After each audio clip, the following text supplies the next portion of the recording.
નમસ્કાર, આપ જોઈ રહ્યા છો મારો અવાજ ન્યૂઝ।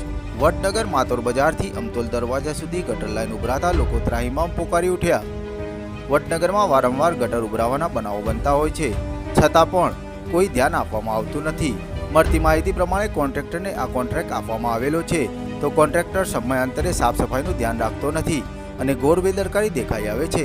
વડનગરના લોકોની માંગ એવી છે કે આ કોન્ટ્રાક્ટરનો કોન્ટ્રાક્ટ રદ કરીને અન્યને આપવામાં આવે, નહીં તો કોન્ટ્રાક્ટર ઉપર યોગ્ય પગલાં લેવામાં આવે। આવી સમસ્યાઓથી રોગચાળો ફાટી નીકળવાની પણ દહેશત ઊભી થાય છે। જો કોઈ રોગચાળાની બીમારીઓ થાય તો શું જવાબદારી કોન્ટ્રાક્ટર લેશે? આવું પણ લોકમુખે ચર્ચાઈ રહ્યું છે।